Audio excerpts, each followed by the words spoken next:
In this tutorial, we are going to georeference a historic image that doesn't have any coordinates written on it anywhere at all. This video is going to be slightly longer and slightly more in depth.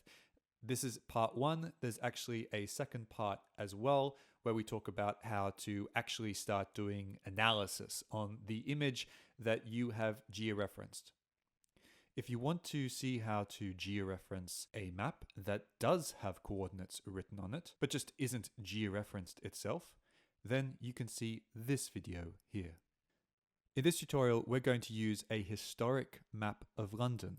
This map is by John Rocque, and it's from 1746. Now, this is actually just a smaller part. This is 3 sheets of many sheets. I think there's 18 in total, of a much larger map of London as it was in the middle of the 18th century.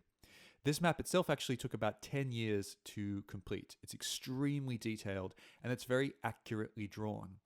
Even so, there are small deviations between the sheets because, of course, this was hand engraved and then printed. So across the sheets, you'll find some mismatching, but in general, it's extremely accurate.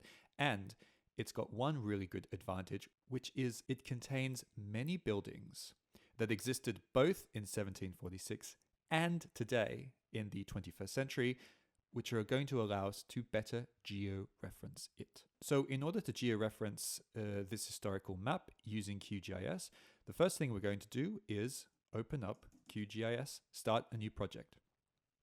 The second thing we're going to do is we are going to give ourselves a base map. The way I'm going to do that today is by using an XYZ tile. So I'm going to go to Layer, Add XYZ Layer. You should have as a default the OpenStreetMap XYZ layer. We're going to select that, we're going to press Add, and we're going to press Close. The second thing that we're going to do is make sure we're working in the right coordinate reference system, okay? Because we're going to be georeferencing in the UK, so we want to make sure we've got an appropriate coordinate reference system for the UK. That just means that the map is going to be projected with the least amount of distortion, and the unit system is going to be the most appropriate one for us. In order to change the map coordinate reference system to the one that's most appropriate for the UK, you just have to go down here onto the bottom right-hand corner where it says EPSG. And in filter, start typing in OSGB, and this coordinate reference system should pop up. This coordinate reference system is called EPSG 27700, and this is the coordinate reference system that you should be using if you are making maps or doing GIS work inside of the UK. You can see down here on the bottom right corner, there is a red box that shows us the user region. So this is the part of the world for which this system is most appropriate. We're going to press Apply, press OK, press OK. Find our map because it's disappeared, zoom to layer. And if we start zooming in, we should find the UK. So what we're going to do is zoom into London because this is going to be our reference site. And then the third thing that we're going to do is open up our georeferencer tool. So to do that, we need to go to Layer, Georeferencer. And then by default, your georeferencer will probably be full screen like this. But what I like to do is make it just about 1/3 of the screen because we're going to be working between the georeferencer tool and our canvas. So the second thing I'll do is just make my canvas a little bit smaller.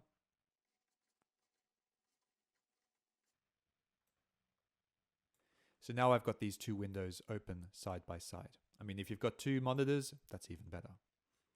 So now that we've got our georeferencer open, we just need to load in our map.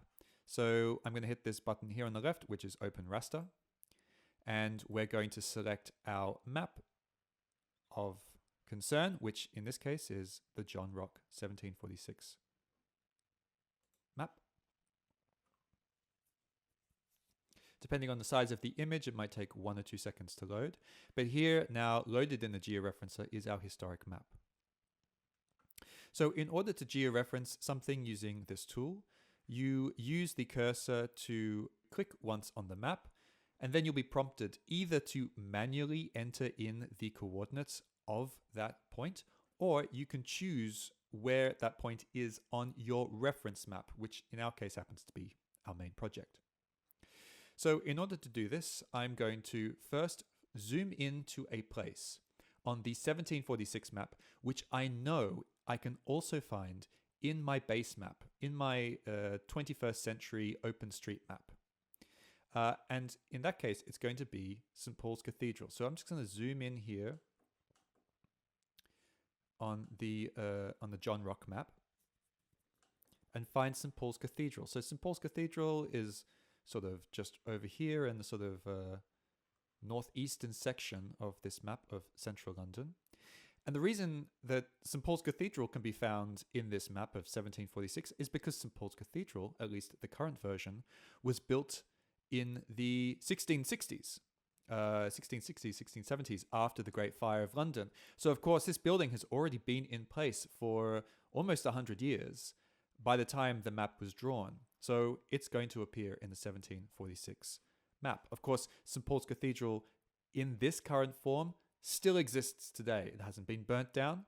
So if we zoom in on our base map that shows central London today, we can find the same building, exactly the same shape actually. So this is super useful. This is going to be our first point of reference.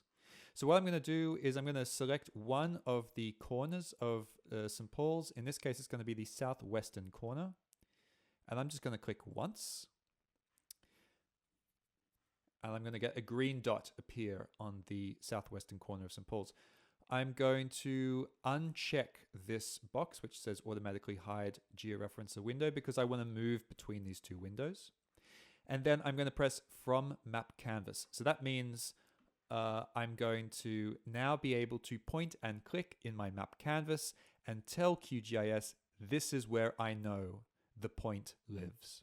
So I'm just going to click once on the southwestern corner of St. Paul's Cathedral as it appears today and press OK. And that's our first point logged. So you can see down here on the GCP table that we now have 1 point. So now we've got 1 point in place. I think ideally you need at least 4, but in this particular case, we're going to go for 6 points in total. The more points you have, the more accurate your transformation. Now, this is an 18th century map in a demonstration video, so I'm not going to be as absolutely accurate and as perfect as I can be. But you, of course, can go into as much detail and try and find as many points in common as you want. So we need a second point. I can tell you from experience that there is more than one church that is going to be common between these two images. London is just such an old city that there are many, many buildings that existed before 1746, and we can find examples of those buildings in both of these maps. So what we're going to do is we're going to sort of take a walk along Ludgate Street, then becomes Ludgate Hill, then becomes Fleet Street, all the way down, past through the Temple Bar, which doesn't exist anymore, to a place called St. Clement's. So St. Clement Danes still exists. It hasn't been destroyed.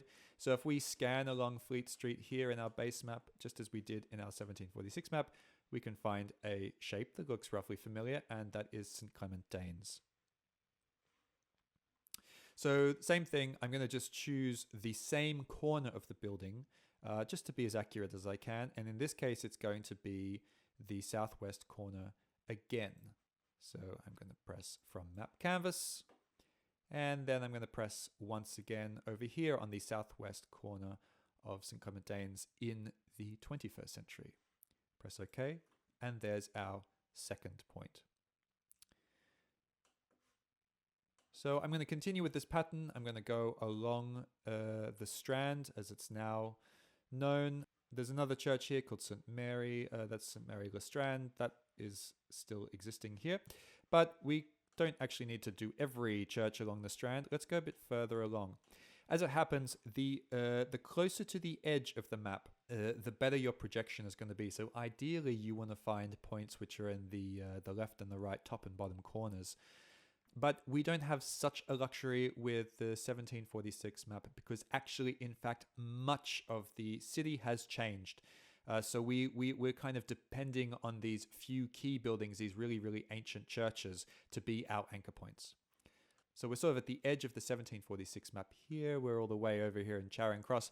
So we're going to zoom into this building, which is St. Martin in the Fields. So St. Martin in the Fields is obviously still in place.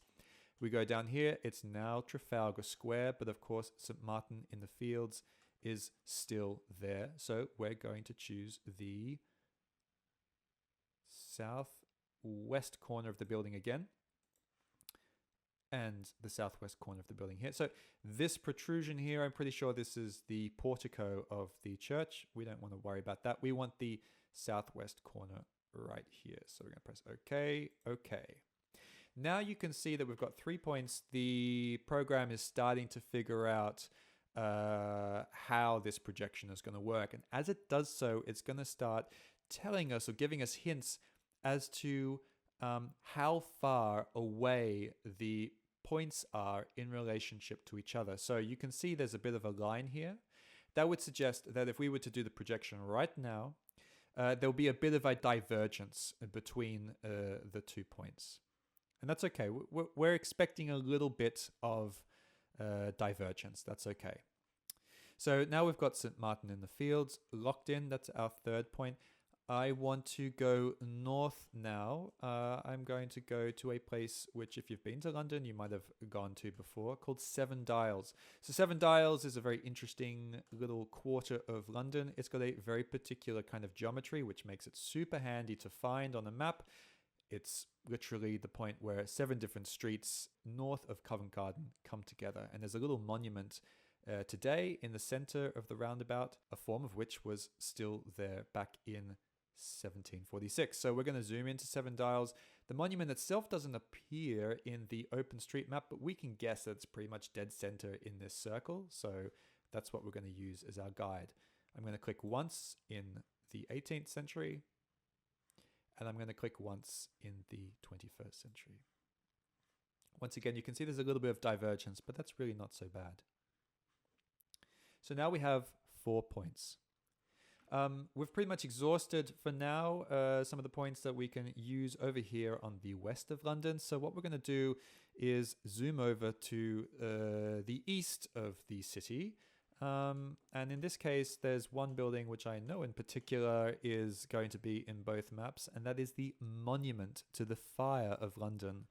The same fire that destroyed old St. Paul's. That necessarily happened before this map was made, this 1746 map was made, and therefore we can find it in the 1746 map. So over here, this is old London Bridge. This version of London Bridge doesn't exist anymore. But if we zoom in, we can find the monument in a place called Monument Yard. So just again for reference, here's the River Thames. Here's old London Bridge. And then if you were to walk up Fish Street Hill, you would find the monument on your right-hand side. So let's find the monument in 2025. We'll go along the Thames. There's London Bridge. Of course, this is New London Bridge, which was built slightly to the west of Old London Bridge. So if we zoom along, we'll find that Fish Street Hill is no longer the same street that you take if you were to come off London Bridge, but the monument is still in place. So we can click once in the center of the monument and click once in the center of the monument in the 21st century, press OK, and that is our 5th point. It's point number 4, but we're starting from 0. So that's our 5th point.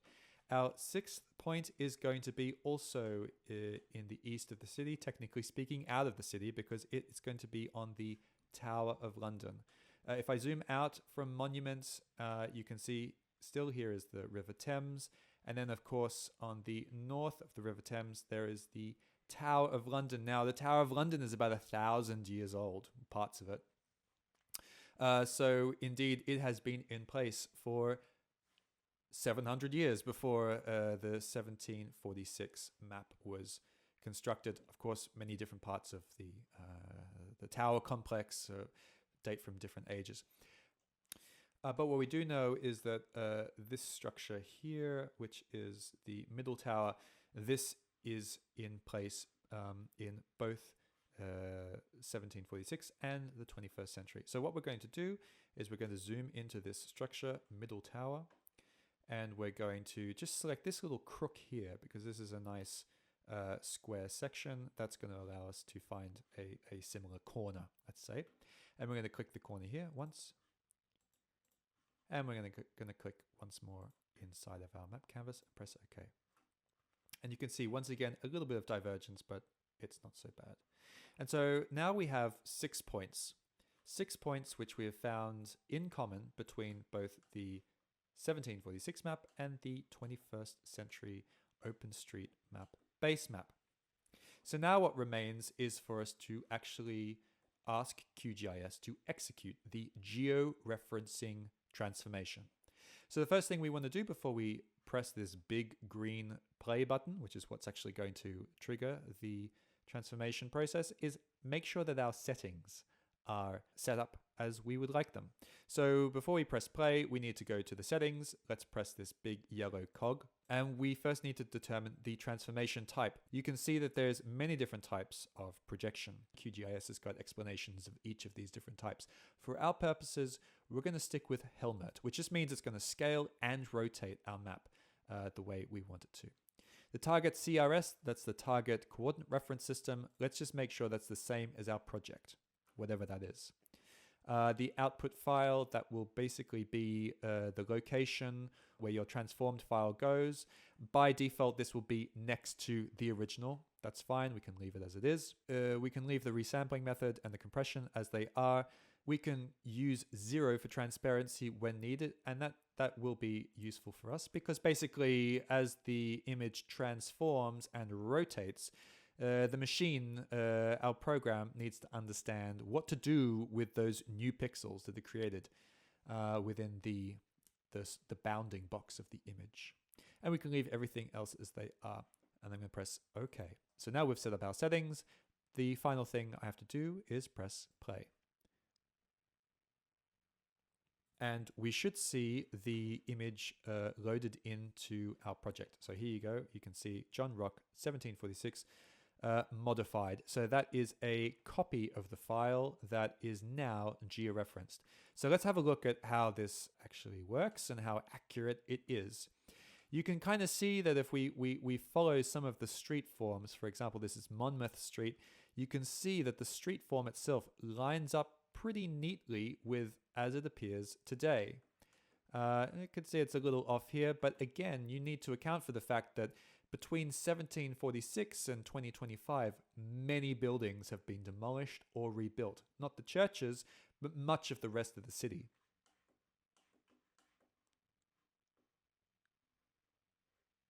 You can see that Farringdon Street or Farringdon Road down here is still pretty much intact.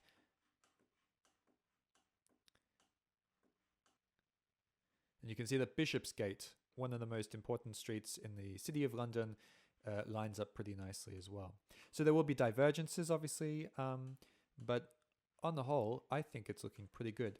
The other way we can check the accuracy of our georeference is to change the transparency of our new image so that we can see through it and we can start to compare in the project the differences between our historic image and the city as it appears today. So to change the transparency of a layer, you just have to double click on that layer and then head to the transparency tab. And then you can just set this to whatever you want it to be. Let's just set it to 60%, press apply, press OK. So you can see there's a bit of a difference. If we want, we can measure the error, let's say, that's occurring here. So we can get our measure tool. We change to measure line. And presuming that these are the same walls, which I know that they are, we can just measure this distance. And you can see that there's an error, let's say, of about 10 meters, 9.5, 10 meters there. So you wouldn't want to take any architectural drawings off this. You wouldn't want to use this as a basis of a survey. But it is a nice, handy tool, at least to compare major changes in the city. And of course, if you really wanted to, you could do this a lot more accurately. You could find certain points which you know for sure are common between the two maps. But knowing that there's only 10 meters off between these two maps does allow us to understand where there have been big changes, for example. So way down here, down back in Westminster, you can see that the biggest change, for example, would have to be the disappearance of the beach or the river shore. So you can see back here in 1746, the edge of the river was all the way over here. So we had some stairs, the Privy Garden stairs, which led down into the river. More stairs that went down into the river. More stairs. Now the river is all the way out here along this line. And that's because in the 19th century, Joseph Bazalgette, the great Victorian engineer, conceived of the embankment, this structure that built way out into the River Thames in order to accommodate sewage and new transport lines, and basically in order to greatly improve the sanitation of London. So this is a major change that you can see along the River Thames between the 18th century and the 21st century. Another big difference you can see is obviously the number of bridges. So in 1746, I think there was only 2 bridges. So let's just scale this back up to 100% so we can compare them properly. So in the 18th century, you can see there's only 2 bridges. There's London Bridge and there's Westminster Bridge. Of course, in the 21st century, there is still a Westminster Bridge and there is still a London Bridge, but this version of Westminster Bridge was rebuilt and in a different location. It's now further south. And of course, Old London Bridge was also dismantled and rebuilt. So this version of it, well, this version was completely dismantled. There was another version that replaced it. That was the version that was dismantled and sent to Arizona. And the version of it, which is in place today, I think was built in the 70s or the 80s. So there you have it. So that is how you would georeference a historic map of London using nothing but the corners of historic churches.